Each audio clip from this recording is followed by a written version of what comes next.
Hey guys, and welcome back to yet another video. In today's video, I'm going to be doing things a little bit different.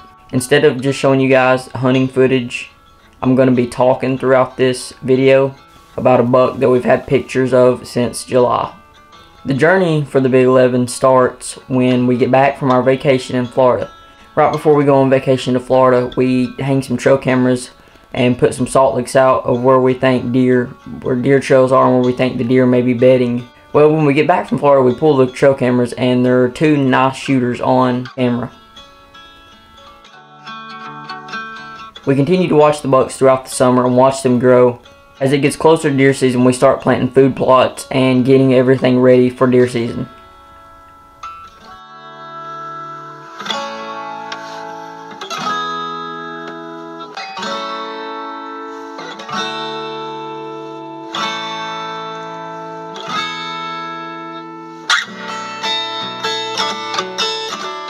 The nearest field of where we've been getting this picture the most, we plant a cornfield. But after we plant the cornfield, this buck completely disappears.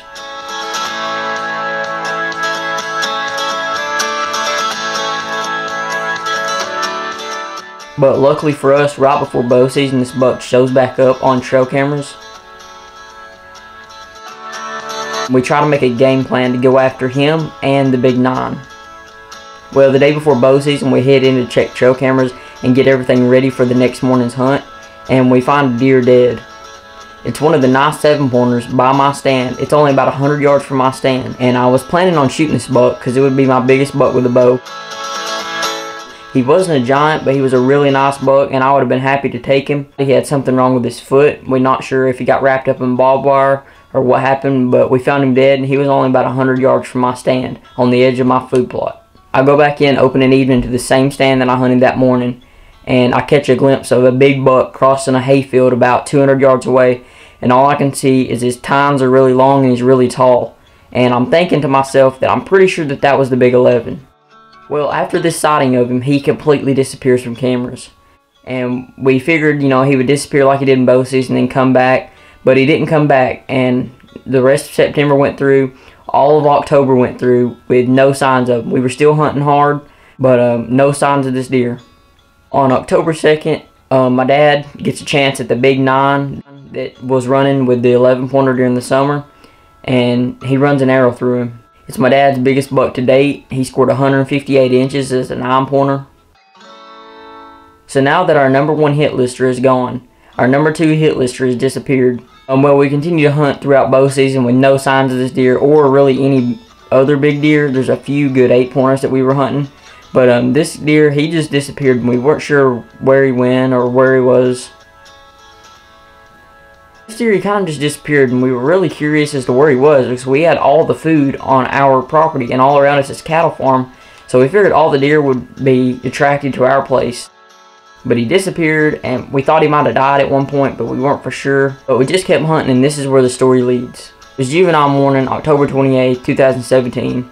It was a nasty morning. It was raining sideways, and it was cold, the coldest morning we've had all year.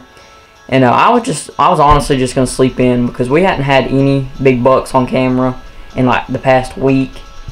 And it was raining, and I just didn't want to walk back there soaking wet and sit up there. But I just got up out of bed that morning and put my camouflage on, got an umbrella, and I walked back to the stand with my dad. We got back there, and I got the camera set up and everything. We were sitting there, and we weren't really expecting deer to come up, but I looked, and I could see does walking in front of our shooting house in the cornfield that we planted. I was scanning with binoculars, and I saw a big-bodied deer come out in front of us, and turns out it was a deer we called Droopy, and he's a really nice 8-pointer, mature, and I was ready to shoot this deer. But I get to looking closer, and I can see another deer behind him, and it looks like a pretty good buck. And he raises his head, and I see that it's a nice 8-pointer. I was trying to wait for it to get daylight enough to use the camera. So we were sitting there and just watching these deer, and I look, and I see another deer coming, and I couldn't believe my eyes. The Big 11 was walking right at me at 50 yards. I immediately cut the camera on, but it's just too dark to see. And I didn't know what to do because I didn't want to risk letting this buck get away from me. I'd done that last year on a big buck, and I didn't want to do it again. The does in front of us, they get spooked, they run for some reason, and the buck gets spooked. And I knew that it was now or never, so I went ahead and took the shot. But I shoot, the deer runs, he kind of flips and gets back up and takes off running a little bit more. And we're pretty sure he's down right on the other side of the hill where we can't see him. I'm going to just stop talking right here and I'm going to let you guys watch my post-hunt reaction.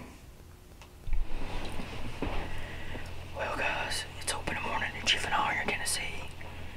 What is it, like October 28th? I think it's October 28th. What day is it? What day is it? Yeah. October 28th, Juvenile. And, well, I just shot a giant. It was too early to film. He came out and I was trying to wait. I don't know what deer it is. I'm pretty sure it's the big 11 that we've had on camera all summer. But he came out with 2 big 8s. And I think it's the big 11. I'm not positive, but I'm almost certain. It was too dark to film. But I was trying to wait to let it get daylight. But does in front of us got spooked and ran off. And he started to run off, so I had to shoot him. But you can't pass up a deer like that just because of a camera. I learned my lesson last year with that. I'm not doing that again.